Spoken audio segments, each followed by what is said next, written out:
Madame la ministre, monsieur le président de la commission des lois, monsieur le rapporteur, mes chers collègues, éminemment sensible pour les Français, la question migratoire est devenue un enjeu de souveraineté nationale et de cohésion sociale. Illustration de cette importance, nos débats sur ces questions ont été longs, difficiles, passionnés, à la hauteur d'un enjeu fort pour nos concitoyens. Mais cet enjeu est également un enjeu pour l'Europe. Nous avons eu l'occasion d'en débattre la semaine dernière à propos de l'accord de réadmission franco-autrichien. C'est l'avenir, comme je l'ai lu, du vieux continent face à la jeune Afrique qui est en jeu, un avenir qui ne doit pas verser dans la confrontation. L'Afrique subsaharienne compte déjà plus d'1 milliard d'habitants, dont 70% ont moins de 30 ans. En 2100, 3 bébés sur 4 qui viendront au monde naîtront au sud du Sahara. Comment, dans ces conditions, éviter une ruée vers l'Europe, pour reprendre le titre de l'ouvrage récent de Stephen Smith qui documente précisément cet enjeu.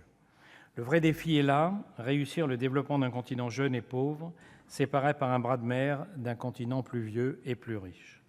Dans ces conditions, l'irénisme humanitaire me semble aussi dangereux que l'égoïsme national.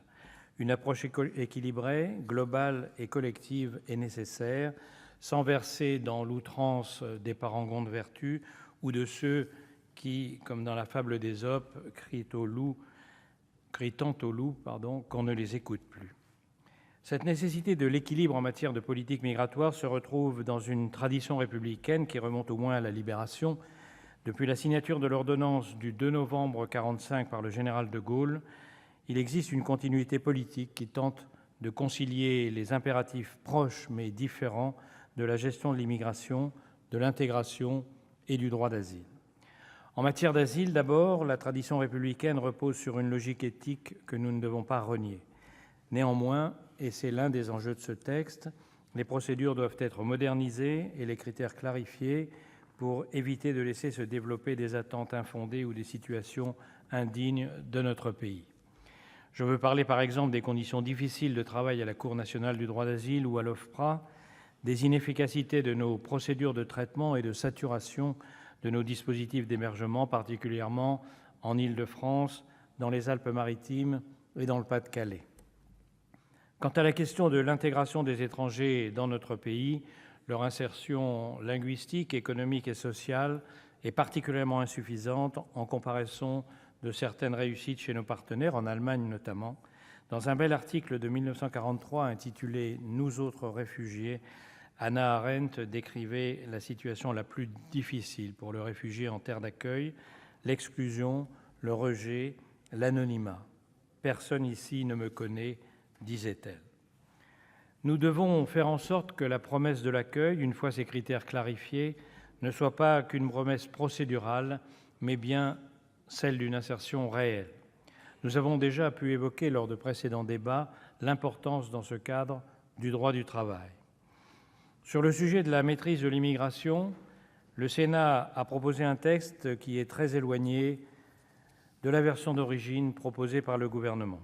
Modifier ce texte n'était pas en soi une erreur, car on peut faire mieux que ce qui nous est proposé en matière d'exécution des décisions, de regroupement familial, de traitement des mineurs ou encore d'intégration. Je crois que nous sommes d'accord pour estimer que cet énième texte sur l'asile et l'immigration constitue un aménagement technique de notre droit qui ne résoudra pas la dimension structurelle du problème des migrations. Cela ne veut pas dire qu'il n'est pas important. Au contraire, il pourrait contribuer à changer en profondeur le quotidien des migrants et des agents de l'asile dont l'engagement doit être salué.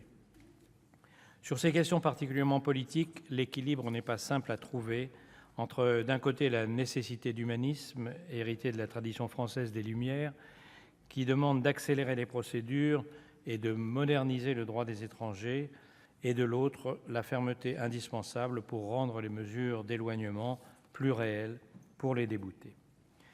Tout au long de la discussion sur ce projet de loi, nous avons souhaité conserver une approche mesurée, raisonnable.